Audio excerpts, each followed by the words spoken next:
So you've probably done a couple of like real interviews since you've gotten here. Yeah. Real time being at Texas, established university, Nebraska, established university. This is not that. We have no idea what we're doing. This is our second time ever doing this. Do you know who this is? To my right. Will What's his last name? Compton. Do you know what like the history behind Will Compton? What he's done for this university?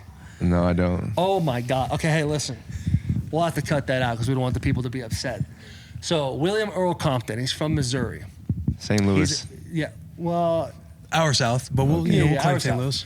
Bonterre, Missouri, like a drive past town, not in a disrespectful way. Yep. Your boy was in that too. Yeah. This man was all-state wide receiver, believe it or not.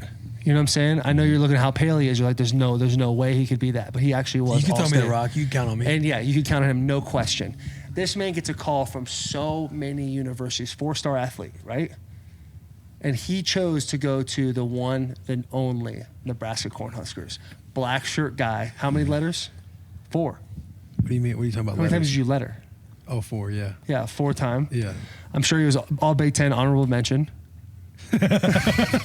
Undrafted, grinder, just finished year 9 in the league. Can we get it for Will Compton, please? Can we give it up for Will Compton? I hate you guys. I fucking hate you guys. What do you mean? How about the guests we have on? Yeah. Well, hey, listen, you've had so you were at Texas before this. It's been a bit of not probably what you weren't expecting going out of high school. Right. Like you were probably expecting to go to Texas. Let's start 4 years, first round pick, bang, bang, boom. Right. Move it. What was your process like being in Texas and then making the decision to come here? We're gonna circle this obviously a whole bunch. Right. So just talk to me about like you transferring at first, and we'll get in your time in Texas. I mean, there's a big backstory because I grew up like 15 minutes north of Norman. So honestly, my whole life I thought I was gonna be playing football at OU. And it's kind of funny now I'm here, but Your dad went there, right? yeah. So my dad went there. Charles Thompson. He played 1987, 88. Played against Nebraska, game of the century. Game of the century. Yeah, that was his first start, and he ended up in Lincoln, beat Nebraska, went on to the Orange Bowl national championship against Miami, and then He looked you in the eyes when he said that. Yeah, too. no, He he looked did. in your I eyes felt when he it. said that. and then my Biggest older rivalry brother. in So sports. my brother is Kendall Thompson, and we're both obviously from Oklahoma. And he said that he was with you, Will, in Washington. Yeah, you said Kendall Thompson, yes. Yeah. So he played quarterback at OU in Utah, and then tore his ACL and switched to receiver and went undrafted. Made the team. Sean McVay, whenever he was in Washington, signed him as a free agent for 2 years, and then he was with you.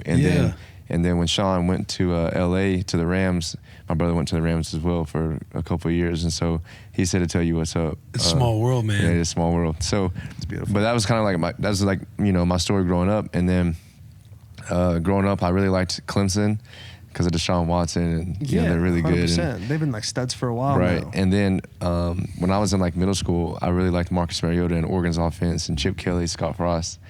And so I don't know, I kind of just been watching nice offenses, and so I always thought I was going to Oregon or Clemson or OU the whole time. And then when Lincoln Riley came to OU, whenever he went to OU, I think it was like 2015 or whatever, and you had Baker and all those guys, and I was real close with them, and I'd actually go work out with them and With Baker? in the indoor. Like I'd go throw to the receivers and Sterling Shepard and Kenny Stills and throw at Baker and all these guys. And then it got to the point when it was time for me to get recruited, I kind of did like you did. I just kind of like filled everything out and just visited around the country and just was trying to take my time and figure out, okay, what teams actually want me, Right. who would be the best fit, Not just trying to fill a slot. Yeah, not just trying to like, oh, hey, these guys going to come here because he's from here. Or Right. So I had like 29, 30 offers in high school as well. Damn, weird flex. All right. Great And, flex. and That's so epic, dude. I ended up visiting 30 like, offers? Yeah. Sorry, I'm hung up. Keep going. I'm hung up. And then I ended up visiting a lot of schools, and I don't know, I had never been to Texas, but so my brother and my dad, they're actually the ones that were like, you should go visit and see if you like it. I had never been to Austin before. Which is crazy because Oklahoma. Right, and nobody knows that. So people are always like, well, how'd you grow up in Oklahoma? You end up at Texas. Well, honestly, it was kind of the advice from, my brother and my dad. Like, So your brother and dad secretly hate Oklahoma. no, they don't. But I mean, they just are like, if the team is offering you and they're talking about, you can come in and play. At the time, they kind of were going back and forth between quarterbacks that had Sam Ehlinger and Shane Buechele. So they thought maybe I could come in and, compete. But obviously, like you said, things didn't go like I thought when I got there. Waited my turn, sat as a backup for 3 years, started this past season, and then decided to leave, after going through 3 different coaching staffs and changes and stuff like that. So that's kind of the backstory. But then coming here was a whole story because when I was in the portal, I finally got in the portal like 2 weeks after the end of the season. So it was like December 16th, I went into the portal. And then first thing I did was I called Adrian just to see like, how is it like in Nebraska? Yeah. Want to know like the real and not like, coach talk. Right, yeah, and, he said because coach will fluff right, anything and he up said to that you. he enjoyed it. Obviously he was here the last few years, and we came out in the same class. And he said he just needed a fresh start. And I was like, well, I kind of feel the same way. And so honestly, I was like, we're just going to switch. So he ended up leaving, and I kind of told him like, Nebraska's going to be high on my list, but it'll probably come down between Nebraska, Auburn, OU, just different schools. And so I took 2 to 3 weeks, honestly, in like December, and I kind of just watched film and research and said, these are the teams that are going to need quarterbacks or, have different, openings or opportunities, and here's kind of what I'm looking for. So I kind of just like made it like a legit, like a whiteboard, like a wish list. And I just kept like going down the list and crossing teams off, and then here I ended up in Nebraska. So you end up at those 3 teams. What about Nebraska was it that was like, okay, this is the offense that I want to play in? Like, what was the drawing factor for you to go to Lincoln? I had never even been to Lincoln. My first time actually like being here was legit when I drove down and moved in. Oh, really? Yeah, I drove, like we started school on like January 19th or something, and I came down on the 18th at like 10 p.m. at night.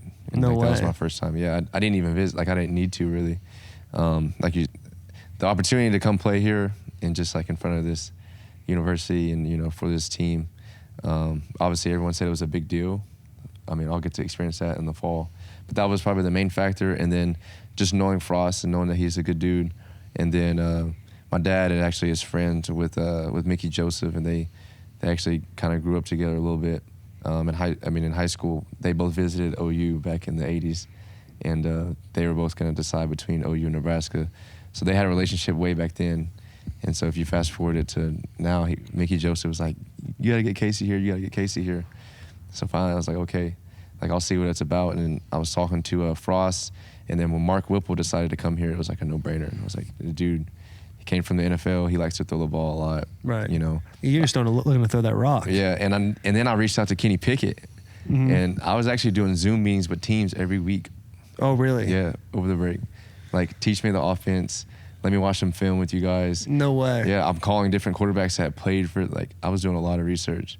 And so I felt comfortable with it. And I called Kenny. He was like, you're going to love the offense. And he kind of sent me some installs, and we watched film. And honestly, like, I didn't tell my family or the coaching staff when I was planning on committing. I just woke up one day and did it. Oh, damn. Oh, no way. I want to go back to like when you said you were on the phone with Adrian, because number one, I think it speaks to like his type of character, because he's an awesome dude. Right. Somebody who was able to talk to you on the phone and say, he just needed a fresh start and had a lot of good things. But I did read the article. You talked about the ups and downs. What were downs that he talked about? Was it playing in front of and playing at a place like Nebraska? No. Like what were some waves in those conversations that you guys were having? Just like your typical football fan. I mean, you've been playing football for a long time. Yeah. When it's good, especially here. Yeah, when it's good, everyone loves you. When it's bad, people point the finger at you, they criticize you, all this stuff. I've gotten hate messages and crazy DMs and stuff like that on social media. When I was at Texas this past season, if we lost a game or if I played bad, like, it was the end of the world. But then when you play good, it's like your phone can't stop dinging. And so that's just kind of how he said it was. And honestly, I'm used to that. So I was like, okay, well. And then I asked some of the players, I was like, what's the worst thing that goes on or that you don't like about it there? Because, like, everyone wants to talk about what's good about a school. I was like, what do you not like? And all they said was, like, the weather. And then they were like, sometimes Frost makes us do, like, practices out in the cold, or sometimes, we ask him for stuff and we don't get it. Drags it in the cold outside. And I'm like, that's the worst that you have to say about, like, I'm good with that then. Like, I'm committing. Weather can be tough here at times.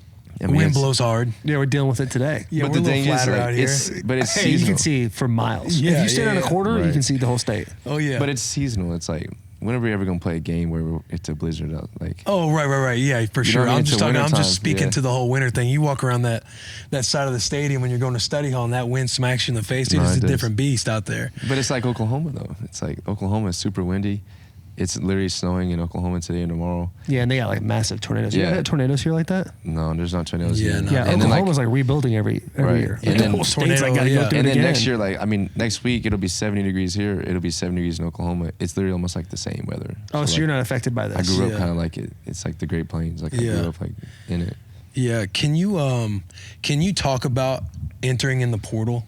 Because Yeah, that's new. That's super new for us. Yeah. right? And honestly, and you know it gets a bad rap at times because It a really lot of does. kids enter it.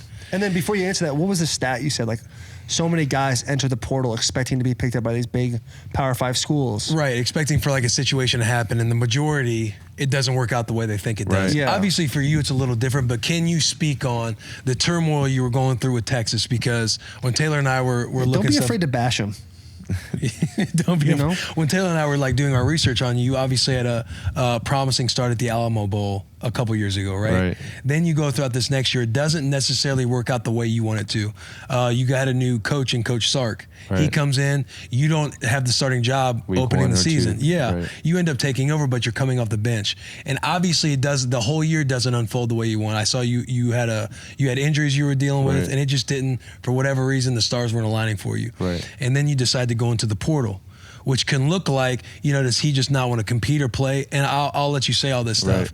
But from the outside looking in, they signed 2 huge 5-star recruits. Right. The writing's on the wall, and kind of necessarily like if I'm reading the stuff, it's like, well, maybe Sark doesn't necessarily mess with him because he hasn't been getting certain opportunities, this, that, and the other. You know your story, I don't. Right. But can you speak on being somebody who's transferred from a Texas to a Nebraska? Obviously, it's working out for you now, but speak on that. Right. I mean, honestly, it was the first 2 or 3 years didn't go the way I wanted to because I had to sit behind Sam Ehlinger, and then, I mean, you can hear guys talk about, my leadership or my work ethic or how I perform at practice or Yeah. the stuff that I do in the off season, 7-on-7. But I mean, until you do it in the game, it doesn't really matter. And so, in 2020, at the end of the year, coming off the Alamo Bowl, Sam kind of got banged up in the first half, and he hurt his shoulder. And it was his last game of his career, which at the time nobody knew that but me and him, Right. pretty much, and his family. But we were on the bench, and he was like, "You got it," Like You this- lit it up. Yeah, he was like, "This is your your Yeah, dude, you chance." destroyed. And I went in and then tied the Alamo Bowl record and had 4 touchdowns in the third quarter, and I was like, "Okay, this is pretty cool." Like, what a happy ending to Right. to the end of the You're season. excited going into the Right. offseason. So going into the offseason, like, Oh, I yeah, think you go to the offseason feeling like the man. Yeah, You're I like, think oh, that I'm about to run this shit. Yo, Cole Right. McCoy, watch out now. Yeah, fuck McCoy. He out, dude. right. Yeah. And so I don't know, like me personally, like me, my family, all the players, like we kind of thought like, okay, Casey's gonna be the guy. And then, like you said, the new staff came in, and when you get a new staff, they're like, everyone's clean slate, and you got to compete, and like everyone had to compete, and so it's like, okay, not scared of competition. Like, I've done this before. I had to go through a QB battle in high school my freshman year to start varsity, and so I was like, okay, cool. Like, this is only gonna make me a better person, a better player. And then throughout the offseason, like honestly, I feel like that I was like winning the job. And then like when August came around, like I was going first. Like we would rotate between 1s and 2s, but I would almost always go first every time, every week. And then when August hit, like I started to go with the 2s a little more, and I'm like, okay, 9 days out from the first game, like something's, Right. something has to be going on. So then like a week before the game, I just kept trying to go meet with the coach, like, when you basically like, when are you gonna name a starter? We play a week from today. Right, you're just trying to get some communication. Yeah, I'm just like, I've been working all off season with the receivers, and so it was me trying to go communicate, trying to go meet, and then a few days later, like after classes started, they called us back in and was like, told us, we're gonna start with Hudson Card, but you guys are basically gonna compete and rotate the first 2 or 3 games because it's non-conference. So we'll kind of treat it like an NFL preseason. That's the most college thing I've ever heard. Yeah, For real. But the crazy part, like that didn't happen. So like he played like the first 3 quarters of the first game against Louisiana, and then the next week we went to play at Arkansas, and like they were pretty good. It was super loud, and I'm thinking like both games, I'm gonna go in the first quarter, second quarter, third quarter, and I finally go into the third or fourth quarter. Obviously I'm frustrated, but I'm like, okay, I got this whole year to compete, and I got this whole year to battle back. And honestly, like my performance in the third and fourth quarter of both of those games, like it won me the starting job. And so we woke up the next day and everybody was like rioting and protesting, like, you need to start Casey, you need to start Casey. And Vince Young and Earl Campbell, like all these people, you know, these Texas legends are like, yeah. Damn, they were saying that? Yeah, it was a whole thing like on Twitter and all this stuff. And I came in for meetings and practice on Monday and they were like, you're starting. You know, I kind of find out from Twitter. And then like, I think it was one of the ball boys. Which is super interesting anyway. Yeah, just but finding you out feel on like Twitter. Texas, like that kind of university would do Right, that and so like, communication. honestly, like I found out on Twitter, because I came in for practice like on Monday, and coach was like, hey, I want to talk to you at some point today. In my head, I'm thinking he's probably going to tell me what I think he's going to tell me, and then after practice, stuff always leaks around there, which is crazy, but in sports in general. But after practice, I was throwing routes to the receivers on Monday, and then we usually have media and press conferences like right after Monday's walkthrough practice, and I was throwing routes with the receivers, and then I got off the practice field, and the manager who does the footballs, he was like, congrats. And I was like, what are you talking about? He was like, you're starting this week. And I was like, dude, you're joking. Like, no way. He was like, yeah, you didn't see on Twitter, it already leaked. And like I went back in the locker room and my phone was blowing up, and then I went to do media, and then I came back a few hours later and finally met with the coach, and he was like, obviously you probably know by now, but we're going to go with you for this week and we'll see how it goes. And like the next 4 or 5 or 6 games, like I was like leading the Big 12 and passing efficiency and QBR and touchdowns, all this stuff. And then we get to week 6, Oklahoma, and I had 5 touchdowns and no interceptions, and we were up by like 21 points. I'm like, okay, this couldn't go any better. And then they ended up coming back, and I remember Caleb that. Williams went in. That and was then, tough, man. And then we went into, I mean, Was we that basically Spencer, went all was the it way Spencer down. Rattler? Was that the kid who was playing Yeah. quarterback? They benched him. They brought in the benched- other yeah, 'cause he was cat. playing Yeah. like trash. And he was a brought him back. Heisman, Yeah. Yes. like a Heisman front runner going into the Yes. season. Yes. And we were up by 21, and then they came back and beat us. And honestly, that whole game was crazy, like something I'll never forget. But in that game, I was throwing a screen route to Bijan on a 3rd down, and my hand kind of got caught in a defensive lineman's helmet and just like twisted all the way back. And like I just played the rest of the season on a partially torn and dislocated thumb.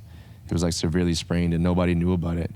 And so I still started 10 games in a row, but like you said, it didn't go the way I wanted to because I wasn't able to be my best some games. Like one game I would go out there in the first quarter and like could barely complete, you know, an out route, or somebody would hit my thumb again, and you know, either coach would pull me or I would tell coach, like, you know, obviously I hit my thumb again. And then maybe like the next week I'll go out there and throw 7 touchdowns, and it just was up and down, Just real up and inconsistent. down. Yeah. And so obviously that's not the way I wanted it to go. Me being like looking out for my career, I'm like, you know, maybe I should shut it down, or maybe I should like go public and say I hurt my thumb. But then honestly, like the competitive nature in me, I was like, no, I'm gonna play. You know, I'm gonna play for my team, and you know, try to do, you know, the best I can, because I'm also not only helping my team, but I'm helping myself. You know, if I decide to, you know, leave after the season. So it's kind of what my mindset was. And then I got an MRI like October, and then again at the end of the season, like right around Thanksgiving, like week 12, and the injury basically didn't heal at all. If anything, it might have got worse. And so right after the season, like I shut it down. I didn't throw for like 8 weeks. Like 2 months, and that was the longest I haven't thrown since I was like 4 or 5 years old. And then that's when I was like, I'm going in the portal. It's kind of what it was. Like it wasn't anything that like, it was too much back and forth with the competition. It wasn't that, because I started 10 weeks in a row. Even with my thumb injury, like they still started me 10 games. And so I kind of was like, you know, obviously they believe in me. But I just felt like it was time to move on, and that's kind of what it was. So you went in the transfer portal because you hurt your thumb and you spent 2 months off of it, and you're like, I shouldn't be at Texas anymore? No. I went in the transfer portal because we had basically 3 different offenses in the 3 years I was there. Got like, you. It was just too much. Like, I just feel like there's a lot of, like, just quick turnover at that place. Like, there's a lot of, like, obviously there's a lot of pressure on the coaching staffs. Yeah. And the head coach at Texas, I mean, Yeah, I if mean, you look Texas about, is big. I was going to say, they've had how many different head coaches and Yeah. offensive coordinators. I mean, when we were in high school, Yeah. Texas was like the place to go. Yeah, Right. man. And So Colt McCoy that's then what there it winning was. natties. It wasn't anything like anything bad happened, or, you know, something behind closed doors. It was more so like I was there for 3.5 years. I sat and waited my turn. Season kind of didn't pan out the way I thought it was going to go, the way we thought it was going to go. had like 2 or 3 different coaching staffs, and so it was kind of like, maybe it's time for me to move on. And so, like I told you guys before we started this, like my parents and my family didn't even really want me to leave at first, or like just come back and and then so honestly, yeah, right when the season ended, I kind of waited like a week or 2, and then I put my name in the portal like the day of signing day, or like right around. So it was before like they were even gonna go get Quinn Ewers, but I had already known they communicated like we're gonna go take 1 or 2 quarterbacks, right? Because it was basically just me and Hudson Card. We were the only. It was me, Hudson Card, and a guy named Charles Wright. We only had 3 scholarship quarterbacks, and so they were like, "You guys, we got to go get 2 more quarterbacks. Basically, we're gonna bring in a high school guy and 1 transfer." I didn't know who it was gonna be yet, and then and I ended up finding out on social media as well from Twitter after the fact. Yeah. So were you nervous going into the portal? Like knowing what a perception could be? I would be. I mean, honestly, like nobody knows this, but like I went into the portal at the end of my freshman year, like December 20th, like 2018. At the end of my freshman year, I was gonna leave because, like you said, I came into high school thinking, and all the recruits think I'm gonna come in as a freshman, I'm gonna play. Oh yeah, it's everyone a very thinks big that. Misconception. And then I was behind Sam Ellinger, and I'm like, he was leading the team, but he was like a coach basically on the field. Like, there's no way he's not going to start the next 3 years. Right. And I told my parents, and my dad was like, "No, you need to stay. You need to stick it out." I was like, "Dad, I'm just telling you, they're not going to sit this guy. I'm not even going to get to compete with him."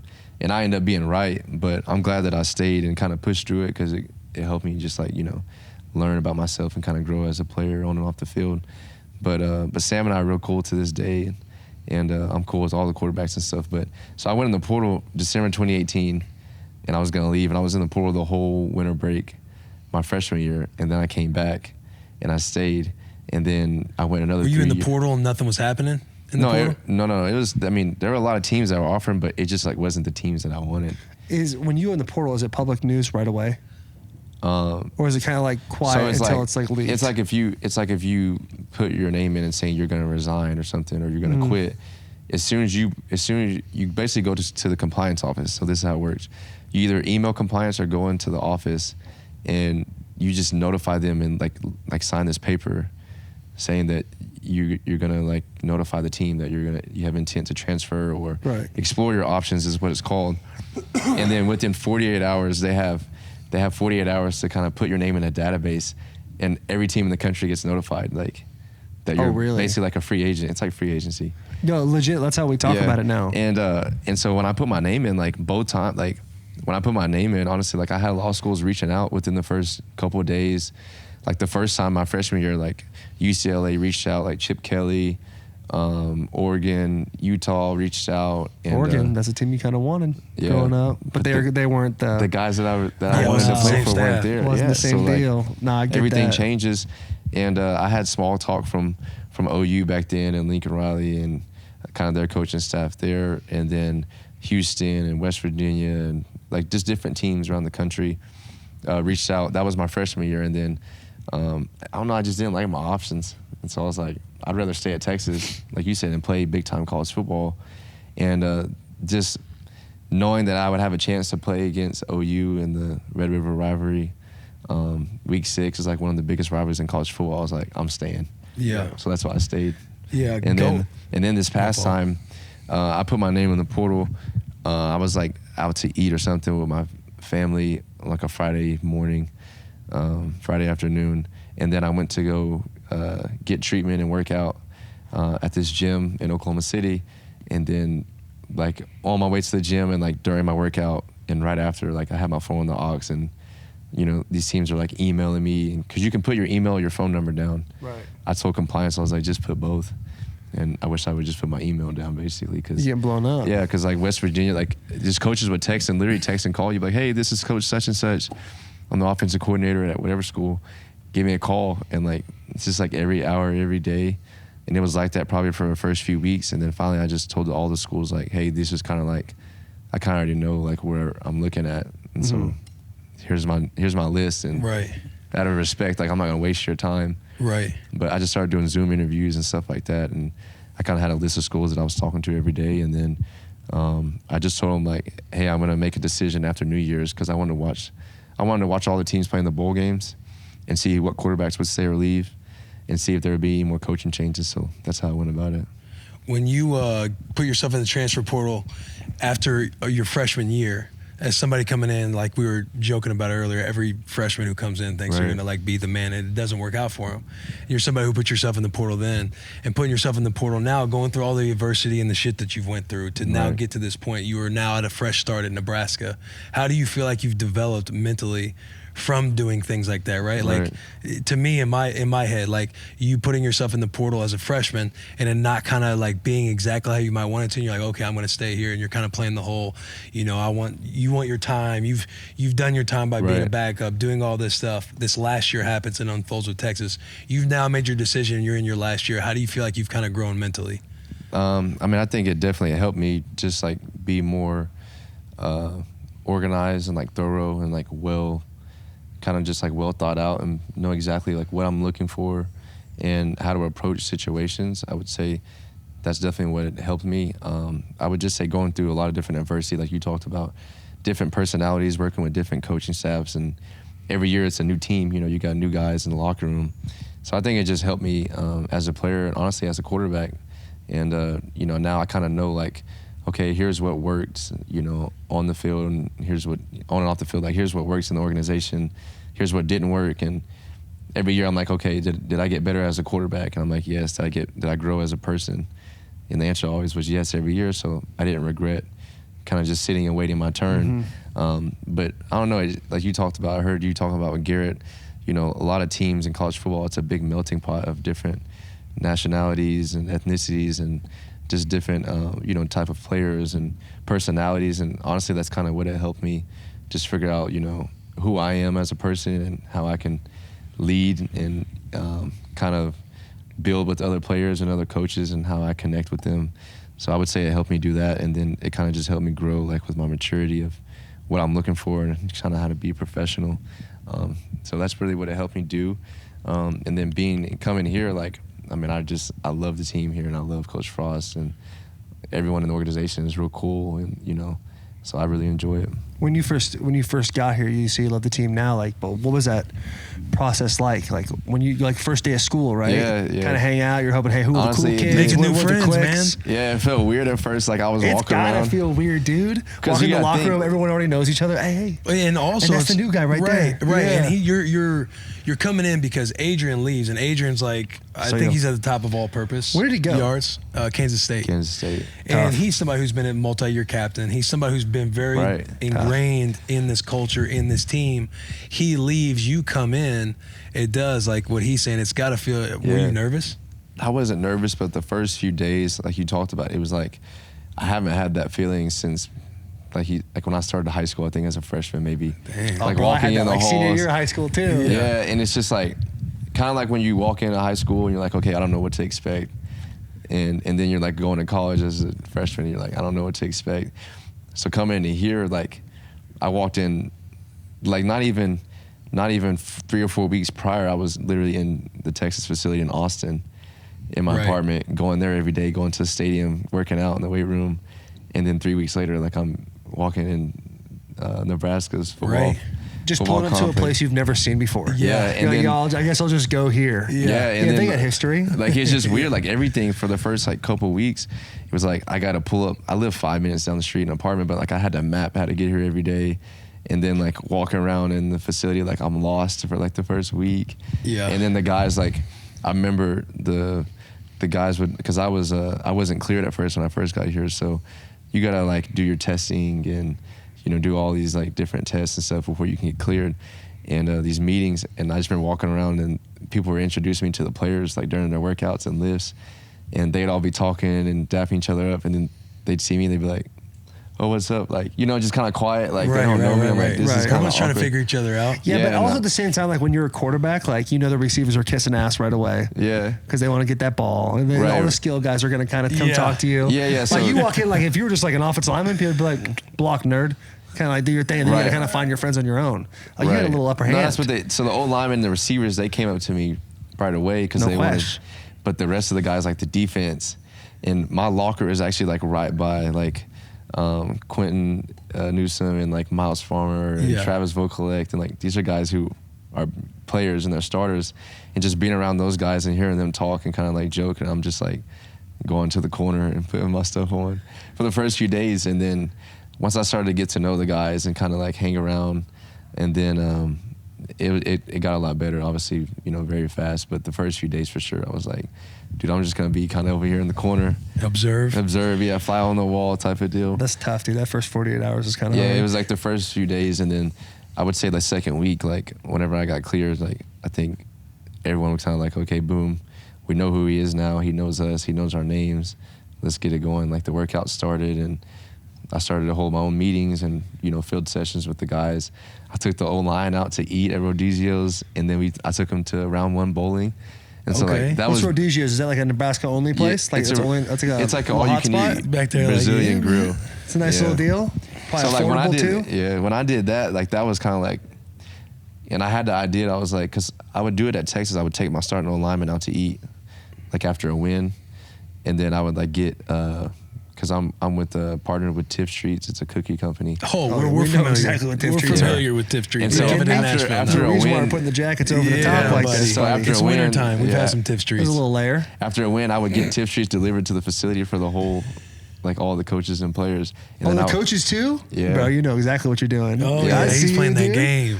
And then I would take the O-lineman out to eat. Don't give in to Jay now. And so when I got here, I was like, I'm gonna take the O-lineman out to eat, and then trying to take them bowling. And like that was really fun.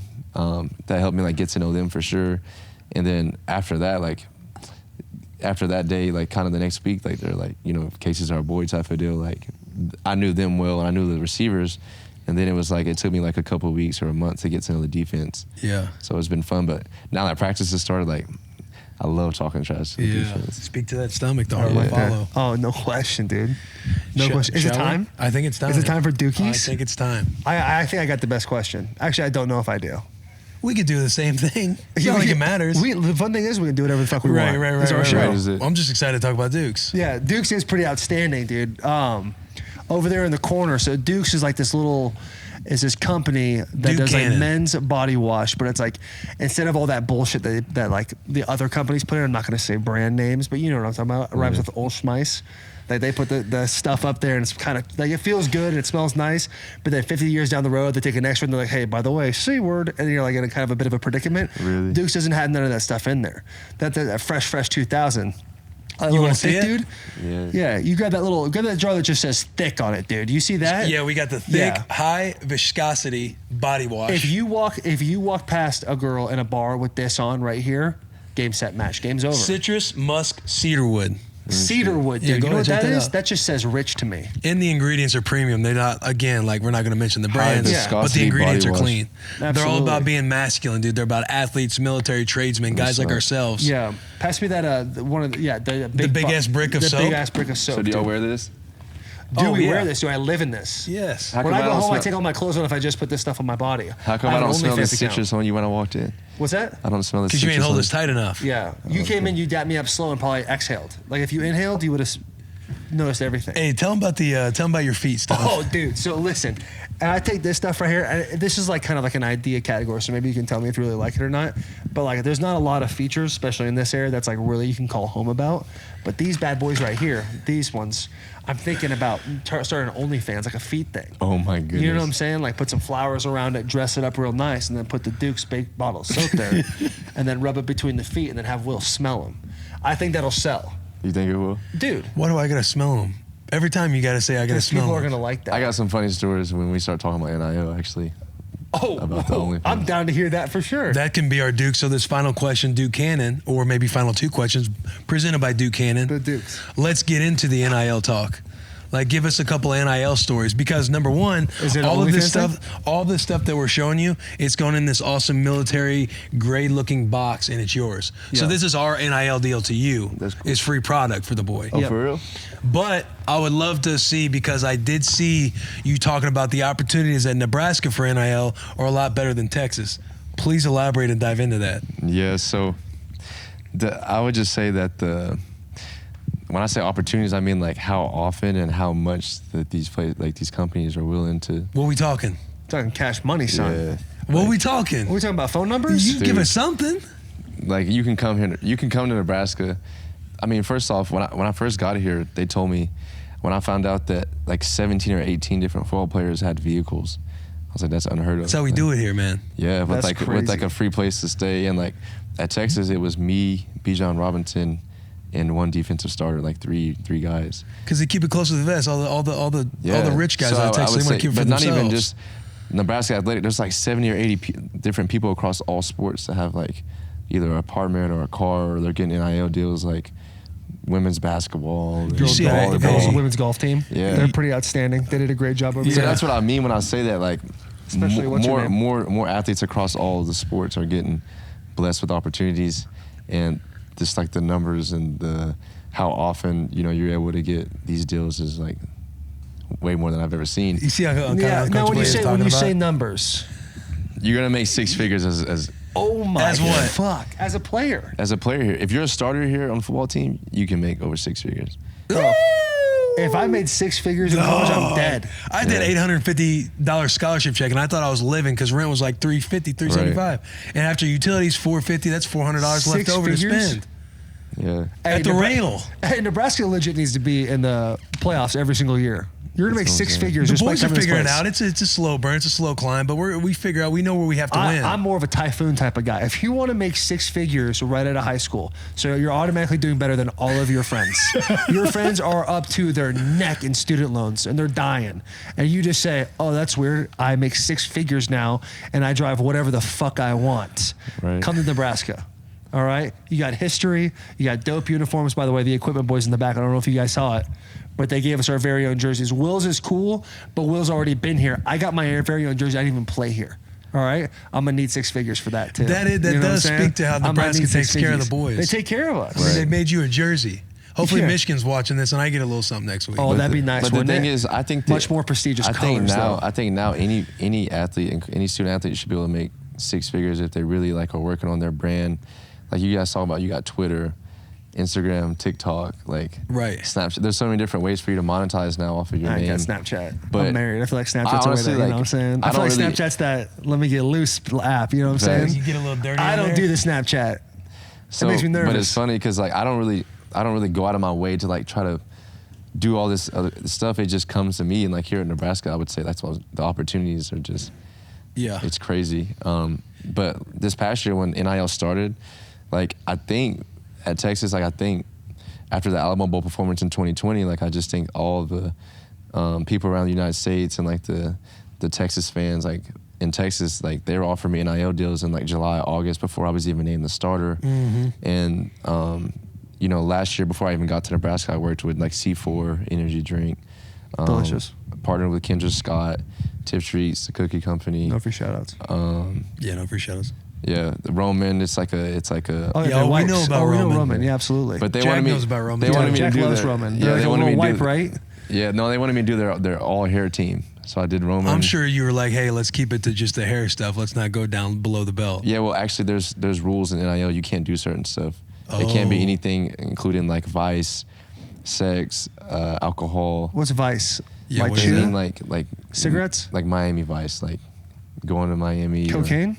No, just like Huh? like clubs and bars. Do what? Oh, so like the Yeah. the NFL actually just changed that stuff too. So like in They NIL, just recently started allowing like alcohol and stuff. Oh. no, so you can't do that. Like those are rules. They have rules where you can't work with like any Right, alcohol, right. any substance, anything at all. You can't promote like clubs and bars, and so they have different rules.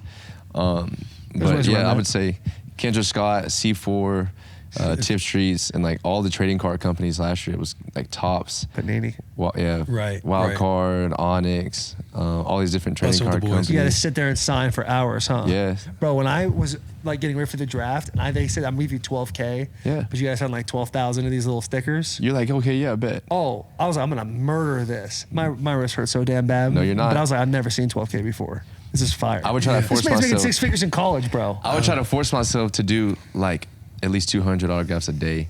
And like Yeah. I would sit, because I would like, when I get home from practice or before I go to bed, I'm going to do 100, 200 a day.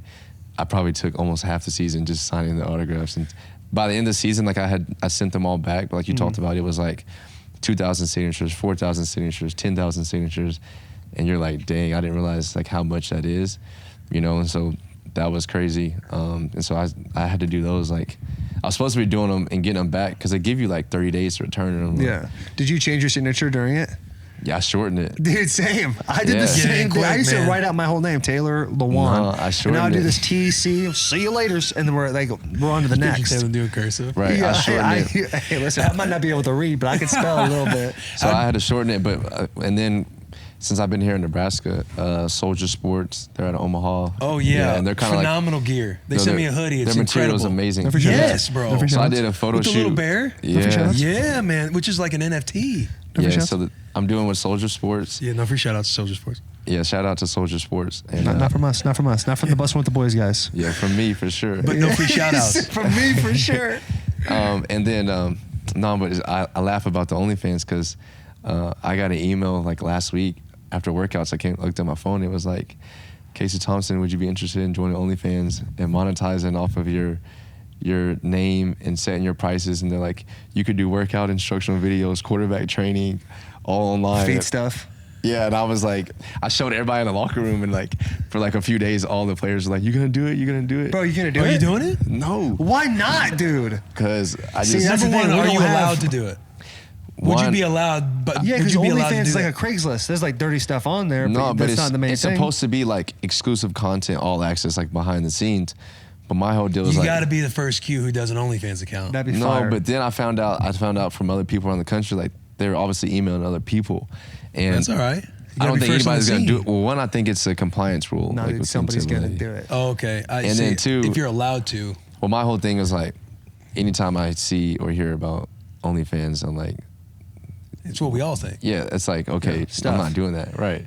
It's like he's talking about. It's like having. That's how you get it. That's how the marketing. That's how the promotional stuff works, man. Right. You know. Yeah, but then like I thought maybe that they wanted to like offer me a contract like with the company, because like you can create your own website, whatever, your own prices, but then like you can actually get paid by these companies. And so I was like, I just told them like basically, what would you be offering me? Like, what's the contract? Obviously, I wasn't gonna do it, but they were like, oh no, we just wanted you to create your own account. Like, well, that's not even like I work with real companies like, you know, Ford, the car dealership, and you know. Oh yeah. We'll cut that for sure, dude. We don't really? drive the airports Ford. around here. Oh, and then Kendra Scott, and all these different companies. So I'm like, yeah, I love that. I love. so I'm that like, I'm not transition. doing that. But yeah, the OnlyFans, they wanted me to do an NIL deal, and some other different companies that honestly, like I probably could make double just by signing with all these different people. But I want to be smart about, you know, who I'm working with and stuff like that. How do you balance?